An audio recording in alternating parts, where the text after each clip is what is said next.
अस्सलाम वालेकुम जी, मैं हूं ज़िया बलोच और आप मुझे सोशल मीडिया प्लेटफॉर्म पर सुन रहे हैं और देख रहे हैं। सामीन, सुप्रीम कोर्ट में जो एक दरार पड़ी थी वो बहुत गहरी होती चली जा रही है और सीनियर मोस्ट जज जस्टिस काजी फ़ाइज़ ईसा साहब ने अपने ही चीफ जस्टिस उमर अता बंदियाल के बनाए गए बेंच पर अदम एतमाद किया है और यहाँ तक कह दिया है कि वो चीफ जस्टिस के बनाए गए बेंच को बेंच नहीं समझते, वो इसे गैर कानूनी समझते हैं और इसमें किसी तौर पर भी नहीं बैठेंगे। ये मौक़िफ़ उनका उस वक्त सामने आया जब मिलिट्री अदालतों के हवाले से केस, सिविलियंस के मिलिट्री अदालतों में केस चलाए जाने के हवाले से रिट पिटीशन उनके सामने आई। इस पर एक बहुत बड़ा जुमला था कि एक जज कहे कि मैं सुप्रीम कोर्ट के जो बेंचेस हैं उनको नहीं मानता, और जब बेंचेस को ही नहीं मानते तो उन फैसलों को कैसे माना जाएगा। फिर अब तक जितने फैसले हुए हैं उनका क्या बनेगा, क्योंकि वो कहते हैं कि मेरा एक असूली मौक़िफ़ है और मैं 2.5 महीने से किसी बेंच में नहीं बैठ रहा।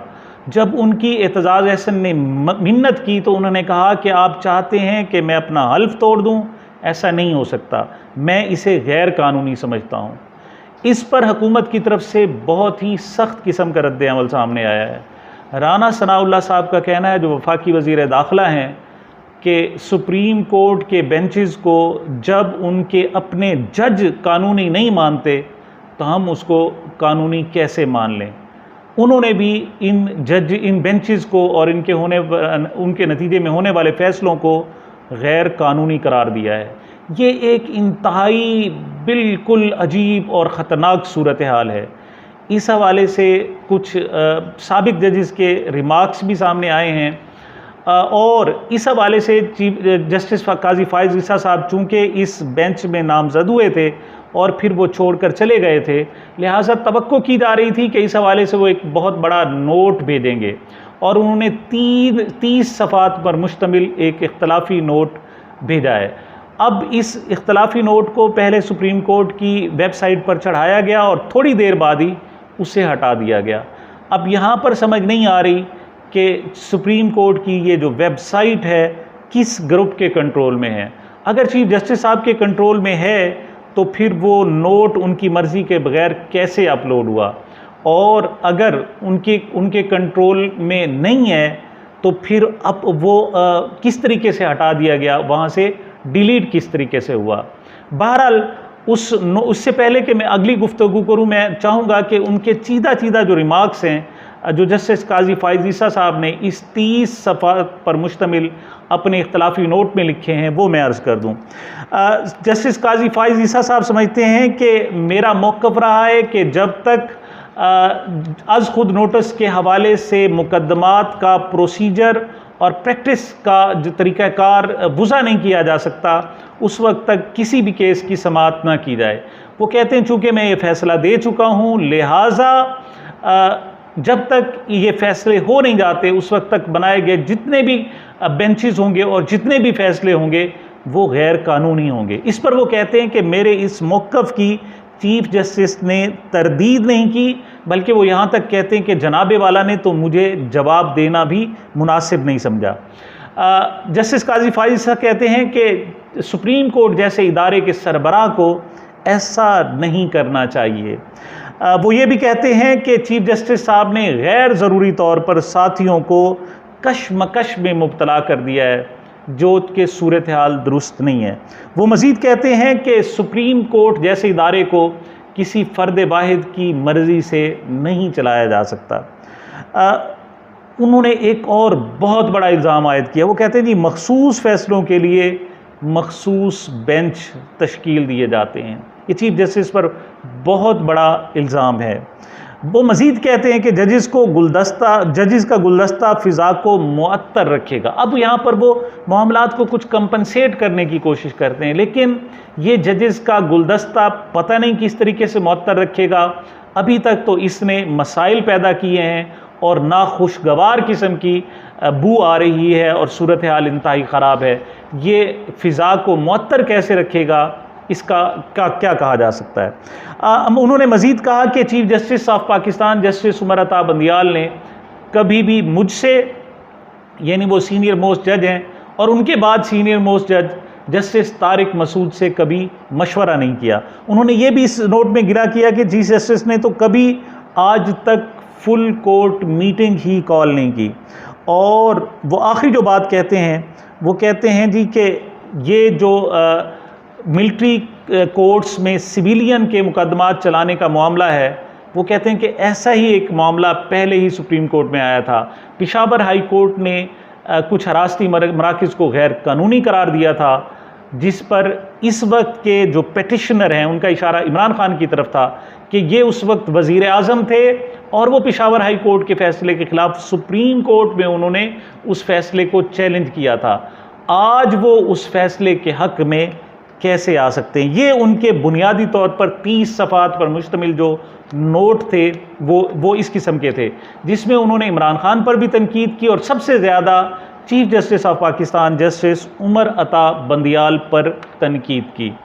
बात फिर वही आ जाती है कि जब ये मामला कोई निचली सतह तक हो तो बात शायद गवारा कर ली जाए, लेकिन जब मुल्क की आला तरीन अदलिया के 2 आला तरीन जजेस एक दूसरे पर इस तरह के इल्ज़ामात आयद करना शुरू कर दें और इस किस्म की सूरत हाल इख्तियार हो जाए, तो उसका नतीजा क्या निकलेगा? मुझे ऐसे में सर विंस्टन चर्चिल की एक बात याद आती है। दूसरी जंग अजीम में उनको बताया गया कि जर्मनी के जहाज़ों ने उन पर शदीद बमबारी की है, उनके मुल्क का बहुत ज़्यादा नुकसान हुआ है, फ़ौजें पेशकदमी कर रही हैं और मुल्क हालत जंग में है। ऐसे में सर विंस्टन चर्चिल ने एक अलहदा सा और उनसे हटकर सवाल कर दिया। उन्होंने कहा कि ये बताओ, क्या हमारे मुल्क की जो अदालतें हैं क्या वो दुरुस्त काम कर रही हैं? अब इसका जंग से कोई ताल्लुक़ नहीं था, लेकिन उन्हें बताया गया कि जी अदालतें बिल्कुल इंसाफ और कानून के मुताबिक अपने फ़ैसले दे रही हैं और काम कर रही हैं। उस पर उन्होंने कहा कि दुश्मन चाहे हम पर जिस कदर मर्जी शदीद हमले करे, वो हमसे नहीं जीत सकता, क्योंकि हम अपने मुआशरे को इंसाफ मुहैया कर रहे हैं। लेकिन यहाँ पर देखा जाए तो हम दहशतगर्दी की जंग जीत चुके हैं, हम मुआशी बहरानों में मुब्तला हैं लेकिन सरवाइव कर रहे हैं। लेकिन ये जो हमला है, ये जो सूरत हाल है, ये इंतहाई गंभीर है, क्योंकि मुल्क की अदालतों में इस किस्म की सूरत हाल पैदा हो गई है जिससे मेरे ख़्याल में पाकिस्तान की बका को ख़तरात लाहक हो गए हैं। इस हवाले से चीफ जस्टिस ऑफ पाकिस्तान पर जस्टिस काजी फाइज ईसा साहब बहुत सारे इल्ज़ाम आयद कर रहे हैं, जिनमें से उन्होंने ये भी कहा है कि मखसूस फ़ैसलों के लिए मखसूस बेंचेस तश्कील दिए जाते हैं। इसकी तरफ उन्होंने इशारा भी किया कि इमरान खान साहब जो कल इन फ़ैसलों को चैलेंज करते थे, आज उन्हीं फ़ैसलों के हक़ में आ गए। लेकिन सवाल ये पैदा होता है कि हम अदालतों का रवैया कैसा होना चाहिए। इस हवाले से साबिक Chief Justice of Pakistan Justice Wajihuddin Ahmed ने गुज़श्ता रोज़ एक निजी टीवी के प्रोग्राम में आज कामरान खान के साथ में गुफ्तगू करते हुए 3 बुनियादी तौर पर सवालात उठाए। उन्होंने कहा कि ठीक है, आज खुद नोटिस केसेस के हवाले से जस्टिस काजी फाइज ईसा का एक फ़ैसला आया था, लेकिन उसके बाद उसको 6 जजेस ने मुस्तरद कर दिया। अब वो एक जज होकर 6 जजेस के फ़ैसले को किस तरीके से गैर कानूनी करार देते हैं और किस तरह कहते हैं कि मैं नहीं मानता और मेरा जो फ़ैसला है वही है, उसके अलावा कुछ भी नहीं है। वो इस सूरत हाल को इंतहाई गैर तसल्ली बख्श और इंतहाई गंभीर करार देते हैं।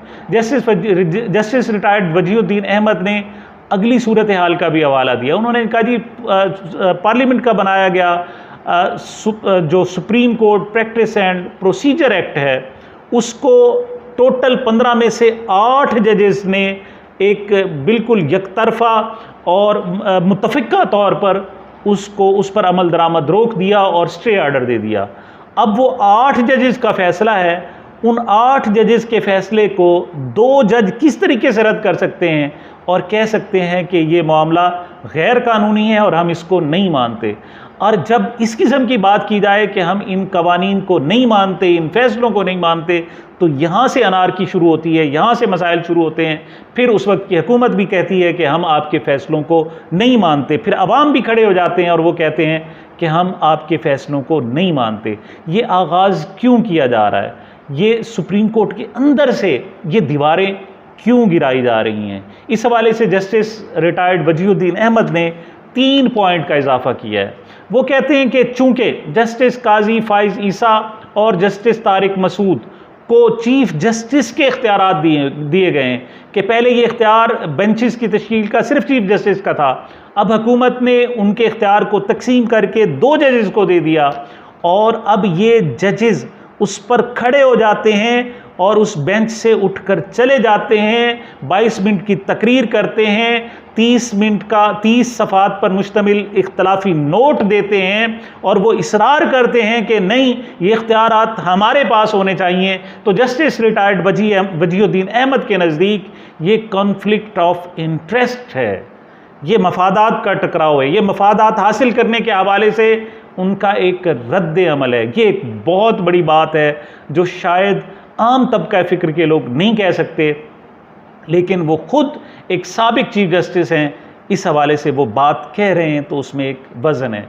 वो मज़ीद भी इस हवाले से बात की जा रही है कि एक ऐसा जज जिसके ख़िलाफ़ रेफरेंस था, हुकूमत रेफरेंस ख़त्म करती है और उसके जवाब में उसके तमाम रद्द अमल, तमाम उसके रिएक्शंस हुकूमत की फेवर में चले जाना शुरू हो जाते हैं, तो ये उस रेफरेंस वापस लेने का एक रद्द अमल हो सकता है। इसके अलावा ये जस्टिस काजी फाइज ईसा साहब तमाम जजेस के एक्ट के बरखिलाफ़ वो ना सिर्फ पार्लियामेंट में चले जाते हैं बल्कि वो उस वक्त की हुकूमत की अहम तरीन सीटों पर बैठकर हुकूमत के साथ इजहार यकजहती करते हैं और उनके साथ घुल मिल जाते हैं। ये भी ज़ाहिर करता है कि जस्टिस काजी फाइज ईसा का जो झुकाव है वो हुकूमत की तरफ है। ऐसे में जस्टिस रिटायर्ड वजीहुद्दीन अहमद इसकी रेमेडी भी बताते हैं, इसका हल भी बताते हैं। वो कहते हैं कि ये सूरत हाल नाकाबिल बर्दाश्त है।